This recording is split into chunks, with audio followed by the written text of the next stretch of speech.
Welcome to Real Life Real Estate with Suzanne Prezio. I'm Suzanne Prezio. Each week, I will have an industry expert on, a local business person, to talk about the services that they provide.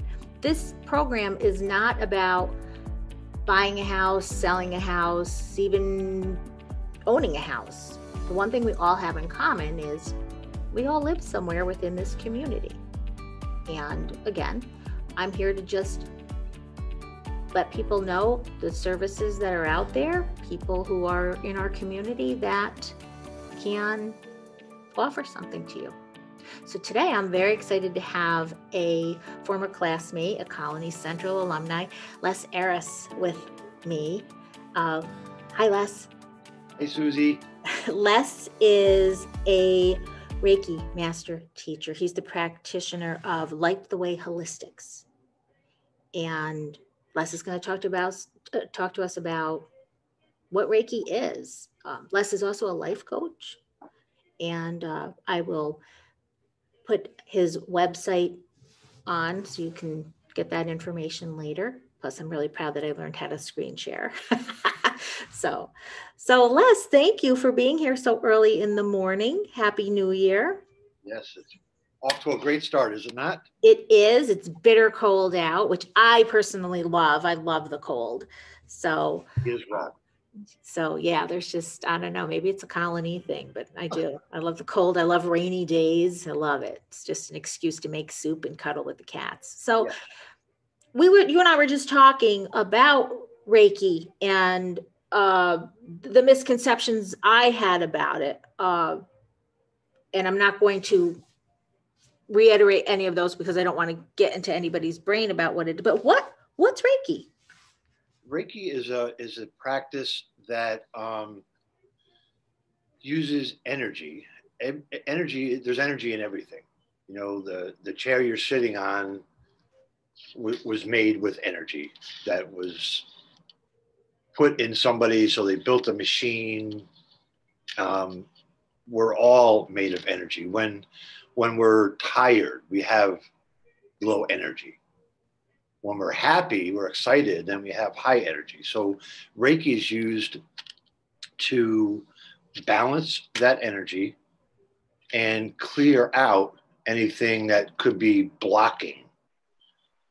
It could be from trauma and injury, sadness, being around somebody whose energy is a Debbie Downer. No offense against Debbie's. It's just a phrase. I'm very sensitive to energy, and sometimes when I go to places and you have somebody who, you know, is very loud and complaining and woe is me or everything stinks or something like that, it can attach to you. So you can wind up having this icky stuff. It doesn't mean you're an icky person, but it's good to clear that out.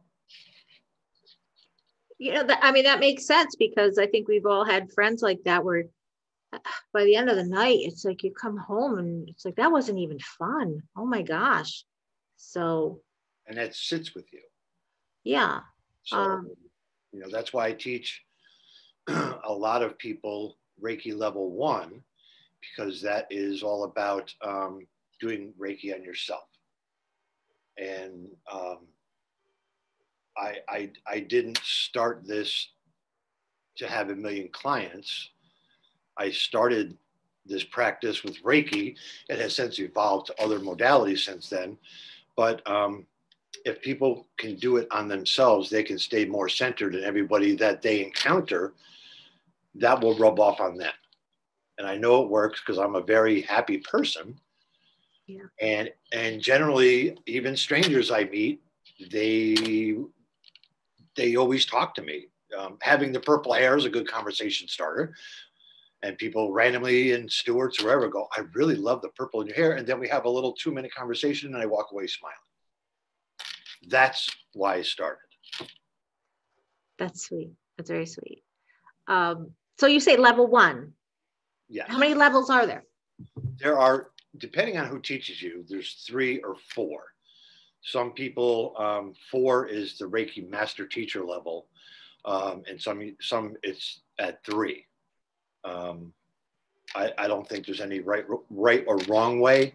I do have the book that is considered level 3, and it's about, how to use crystals and things like that. So I just incorporate it and make it level 3 and 4 1.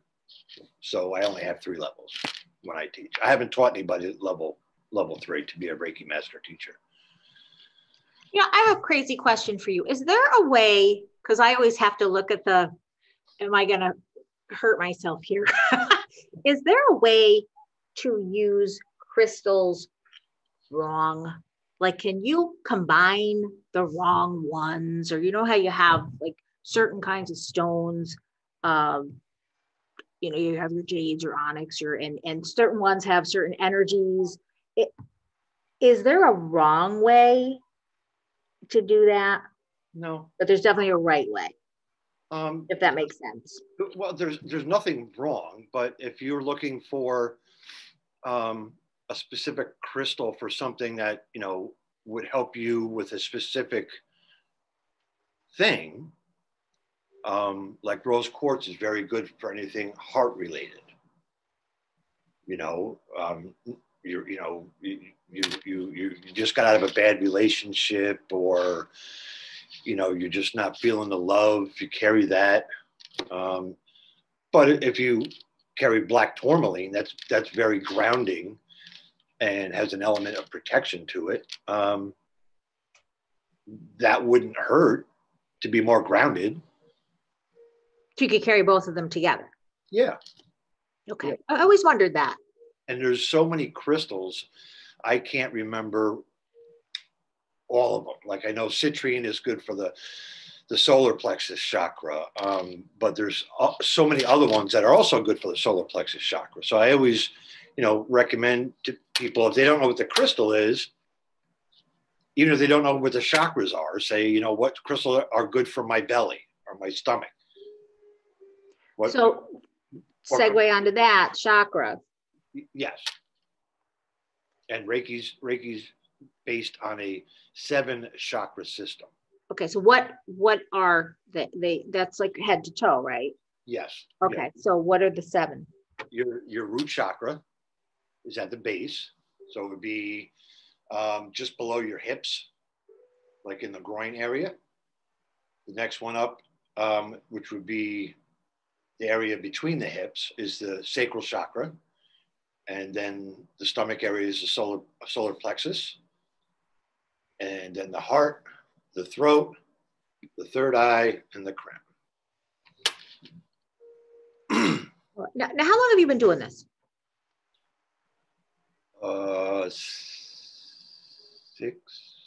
6 years.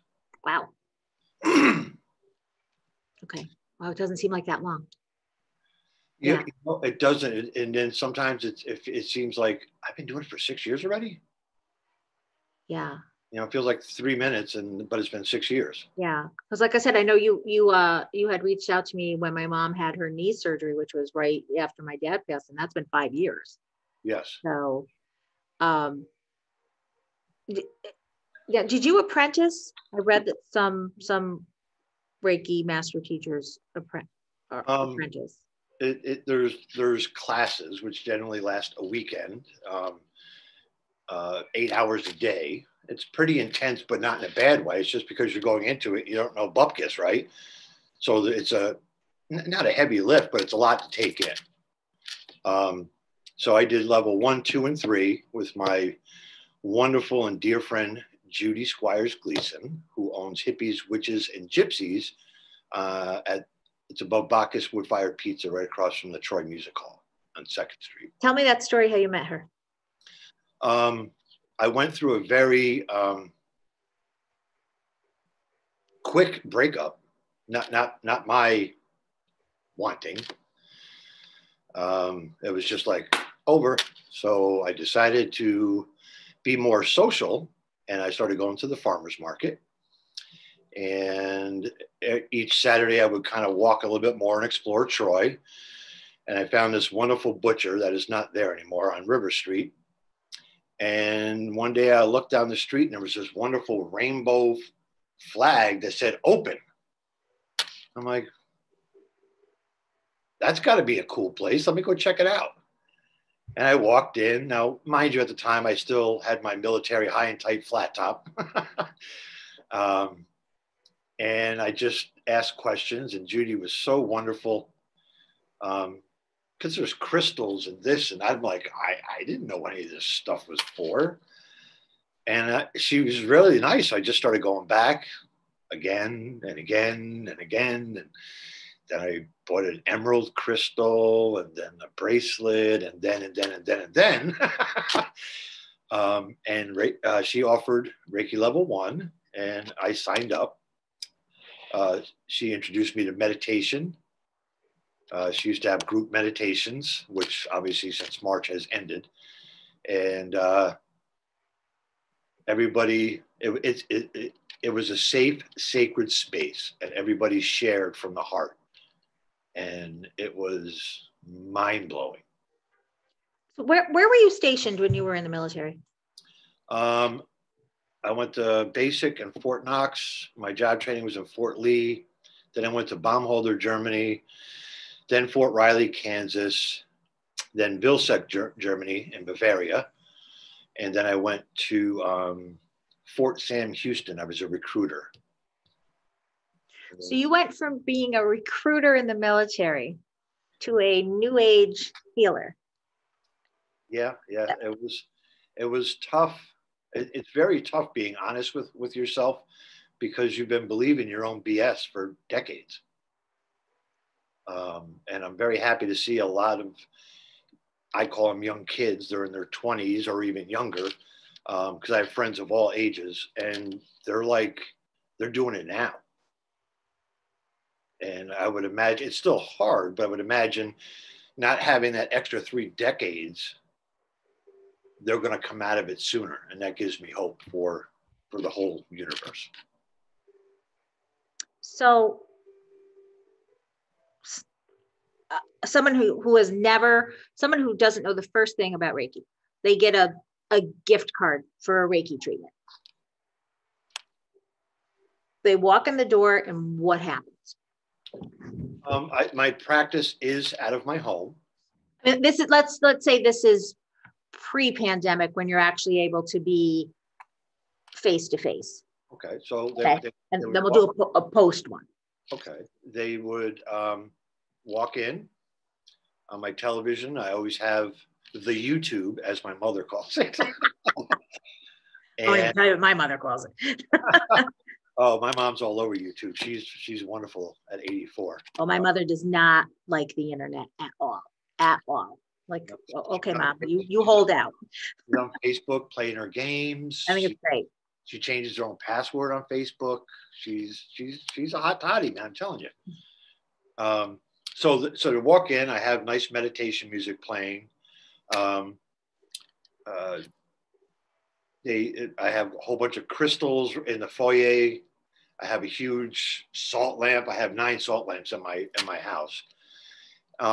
We sit down on the couch and talk about what it is that they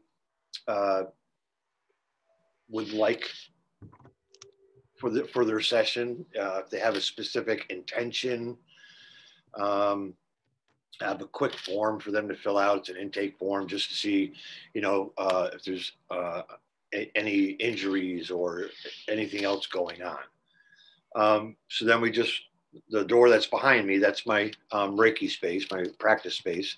And I have a massage table in there. Has a nice comfy piece of foam that's about 2 inches, so they're nice and comfortable. And I start face up.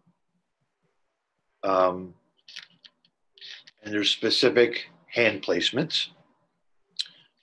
So I meditate before they show up, and then I go back into the meditative state before the session. And there's symbols that I draw in the air, either using my hands or in my mind.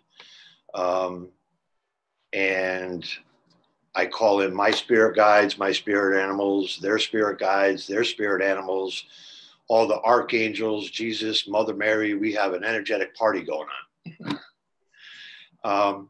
And the hand placements are here. That's the first one, here, here. There's another one behind the head that I skip and wait till they roll over, because everybody wants to be so helpful. And when I go to slide under their head, they lift their head. And my intent is for them to just relax. So I skip that one. And then I do the shoulders. There's one that's on the collarbone and the throat, but I put this hand and against their chin, because you don't want your hand on anybody's throat. That's not relaxing. And then there's the solar plexus, sacral, the feet. They roll over, and it's all the same things on the when they're face down. Okay. And then hold that thought for just a second, because I'm going to put you on. I'm going to pause you for a second, and I'm just going to relocate. Okay. Hold on. Okay, so I'm sorry, but a little interruption. At the when I finish at their feet, when they're face down, I sweep over them, because the energy that we wanted to release, there may be a little bit right above their body in their aura. So I sweep that away, and then I seal them in white light to keep all the healing in. And then I have to cut the energetic cord to end the session. And then I let them know that I'm done, and to take all the time they need to sit up. Les, you know what? I want you to do that in one big block, if you don't mind. Like start again. I'm going to ask you what happens during a Reiki treatment, because I don't want an interruption in that. Okay. Okay, you got it. All right. I think it's too important to have a so, and I'm going to edit all of this. So, yeah. Okay. So Les, somebody who receives a gift card for Christmas for a Reiki treatment, who has no idea, I mean, they've seen, things on the internet, pictures of, henna, things like that. They come walking through your door.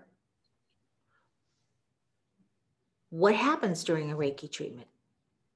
And let's do this pre-pandemic, when you actually could do in person, and then we'll talk about post-pandemic, how you're doing these virtually. Okay. Yeah. All right, great. So they would walk in to my home. My Reiki space is right behind me. That's what that door is. And in the foyer, I have some lovely, delicious crystals and a huge salt lamp. I have music playing on my television, nice soft meditation music. We sit down. I have a quick form that they have to fill out just to see if there's anything physically that I need to be aware of, which is usually not the case. Like what? Like high blood pressure? Like what would you need to? Is there anybody that's not a candidate? No, everybody's a candidate. It's just, if they're on, some heavy duty medications, it would just benefit me knowing that, so that the energy can work around that or through that. Okay. And I ask them, what their purpose is for the Reiki session, if they have any intentions that they would like me to share with the universe, so the energy can help them. Now, if you have somebody that comes in, see, now you got my brain going, sorry. Okay. Don't mean to talk over you, but that's what I do. Somebody who walks in and they say, well, I don't know. Are you able to pick up a vibe of like what they have going on? Yeah, I've had That's cool. That's really cool. Come to me. And it's a lesson for me to trust my intuition. I had somebody that came in that I donate sessions, like if there's a fundraiser or something like that, and they had won the gift basket for the session. And when they walked in, I was drawn to their right shoulder, and I didn't say anything. And when we were done with the session, I asked her how she felt, and she said that she felt way better. She felt wonderful, and she said even her right shoulder felt better. And I was like, oh, you got to listen to yourself, buddy. So even if they don't have an intention, and they don't know anything about Reiki or what to expect, they're still going to leave here feeling wonderful. And I have no doubt about that. So I walk into your house, you've got your 9 salt lamps going. Okay. Yep. Which I have a funny story about that. And then what? You have we go in your room. There's a table. Yeah, I have a massage table, and it has about a 2-inch piece of foam so that they're nice and comfortable. Because the sessions, generally, the most popular one is 60 minutes. Oh, okay. Yeah. So it's 30 minutes. I start them face up. So it's 30 minutes face up about, and 30 minutes face down. And there's hand placements. It's over the eyes, the side, and the crown. There's one at the back that I wait until they are laying face down to do, because everybody wants to be a helper and lift their head to help me get my hands underneath their head, which is not required. I can still do it. But my intent is for them to just relax. So I don't want them to disturb and be a helper. I just want them to just enjoy the session. Then there's one here and here, and I put my hand on their chin and on my hand, so it's not on their throat, because there's nothing pleasant about that. And then it's the solar plexus, which is the upper stomach, the sacral, which is by the hips, and the root, which I put my hands on the side of the hips. And then the feet, and then they roll over. The same hand placements. And then when they're done, I sweep 3 times, because there could be little particles of whatever it is that we release that may be, still in their aura. So I sweep that away. And then I enclose them in white light, which is protection, to seal in all the healing. And then I softly tell them that I'm complete. And I break the energetic cord. And then I softly tell them that I'm complete, and to take all the time that they need to sit up.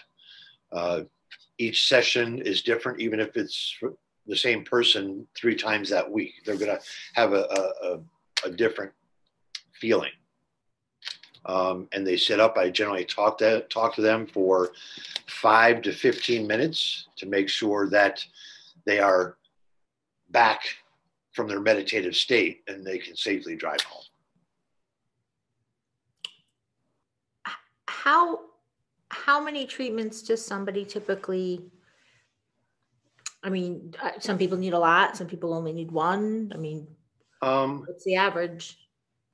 For me, I can relate it with my massage therapy history. When I got out of the military, my back is part of my disability, and it was fine. And then it went out. So I went to the massage therapist once a week for a month, and then once every 2 weeks for 2 months. And then finally, after that, I could go once a month, because my back was really, really screwed up, and I still go once a month. So, if somebody really feels the need and it's a personal, you have to know yourself.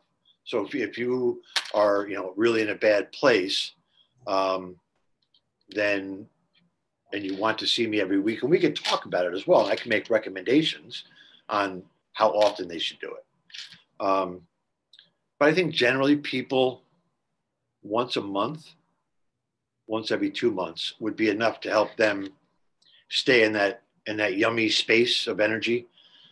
And then sometimes in that 2 months, something happens. A loved one pass, or the relationship ends, or something. So, they can just reach out to me. And I do, people come for a lot of different reasons. And I don't judge whatever it is that you need. My judgment is not part of the treatment. So this is something that it may be an emotional wound or it may be a physical ailment. Yes. So Could be energetic, spiritual, emotional, physical. or physical that was caused by, or an emotional that was caused by physical, like somebody who is um, who had an accident and now they are living life on different terms because of being disabled from that accident. Yes. So what should someone look for in a good Reiki practitioner? I think that they should look, go to their page and you know, kind of read. We generally will get a feeling from a person's words because their energy is in their words.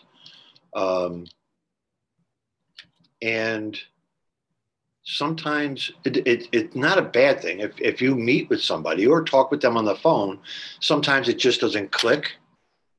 Doesn't mean that that person is a bad Reiki practitioner. It just means that you guys aren't clicking. Kind of like a therapist. Some are good, some are, they're not the right, it's not a good fit. Yeah. So now talk to me about how things have changed with the pandemic, how you do things. During the pandemic, you can also do Reiki remotely, which means you could be in your home, I could be in my home, and you could still enjoy a session. I just ask people to be somewhere where you won't be disturbed and can lie down and relax for 30 to 45 minutes. During in March, when everything closed down, I did remote sessions exclusively. And I knew there was a lot of people in a bad way. I could just feel it. Some of them I knew, some of them I didn't. So I decided for 10 weeks to just do group remote Reiki sessions. So I used my Instagram business page to promote it. And people would just let me know their name, where they were, and if they had an intention, they could direct message me. So the first week, I think I had 20 something people. By the last week, the 10th week, I had 89. And they were, there was 4 people in Australia. There was 2 in the Philippines, California, Tennessee, Florida, Pennsylvania, New York, New Jersey. And the ones that contacted me, they benefited in whatever way they needed that.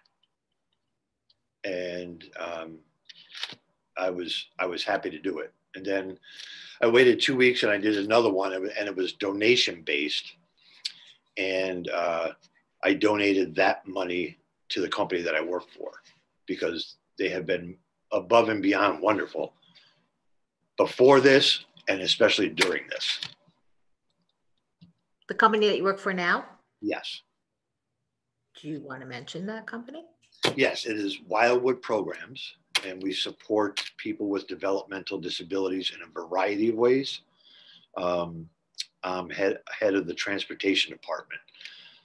So we transport people from their residences to a day service where they do a variety of things. They deliver books to the vets at the VA.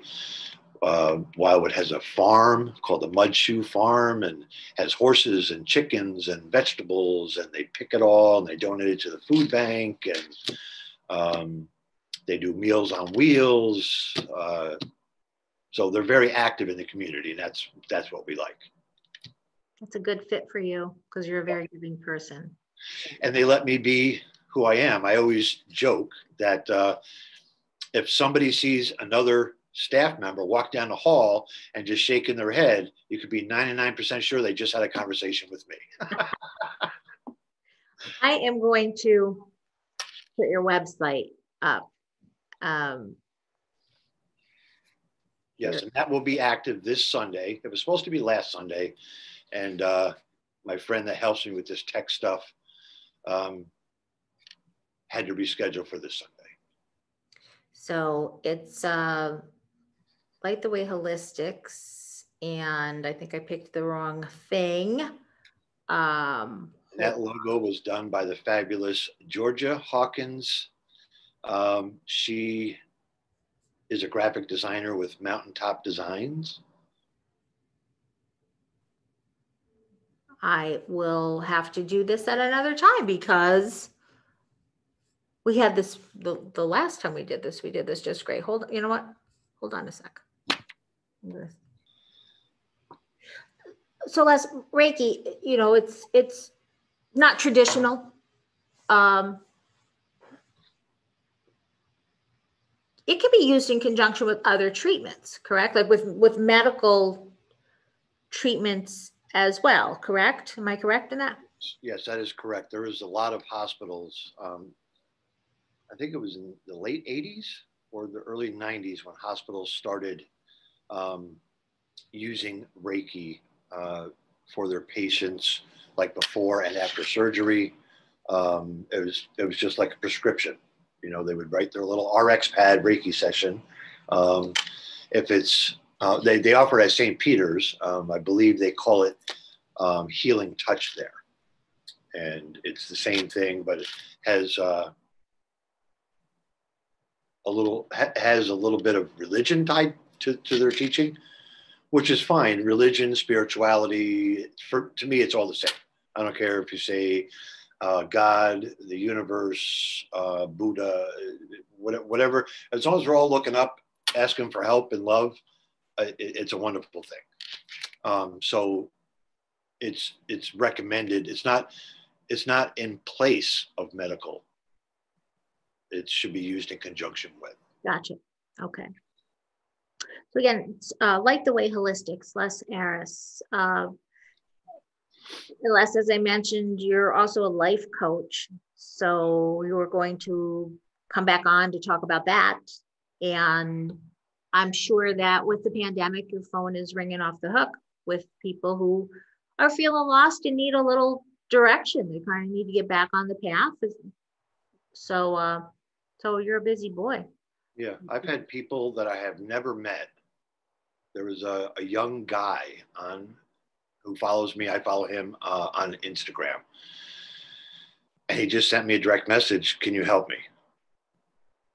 So I set up a time for a video chat. And it was brief. It was only about 20 minutes, I think.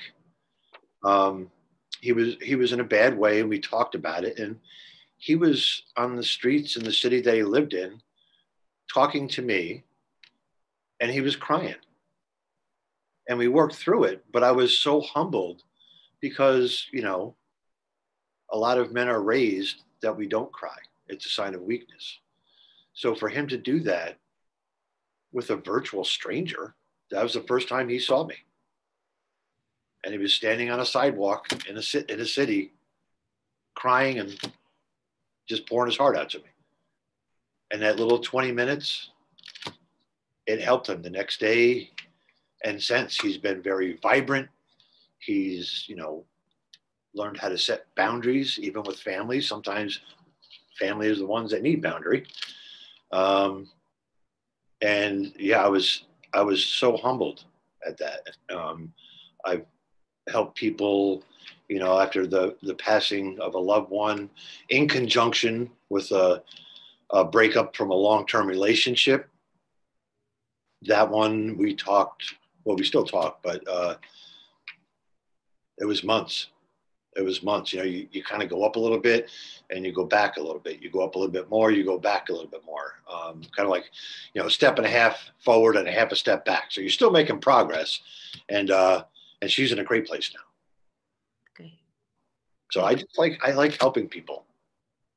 If somebody has an encounter with me whether it's a discussion, a pranic healing session, a Reiki session, and they leave in a better energetic state. Everyone that they meet will feel that. And then everybody that person meets will feel that. It's kind of like that old commercial. They told two friends and they told two friends and they told two friends. Yeah. I totally believe that. Pranic healing? What is pranic healing? Pranic healing. Prana is energy.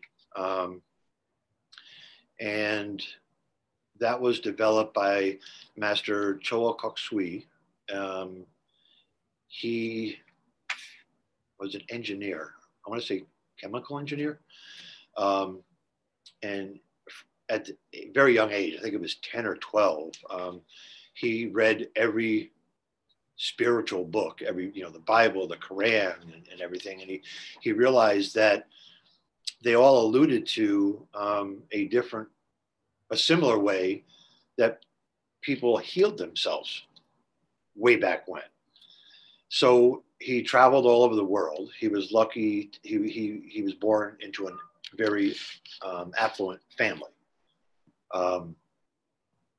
which a lot of healers don't come from an affluent family. And he developed this. So he was able to travel all around the world, talk to different people that had different healing modalities, and he invented this. It's based on an 11 major chakra system, and then there's hundreds of minor chakras, and then there's thousands of mini chakras. And they have these protocols. It's akin to a recipe book. If you follow this recipe, for chocolate cake, you're going to get chocolate cake every time. So if you have somebody who, has a sore shoulder or lung problems or cancer, or there's a protocol for that.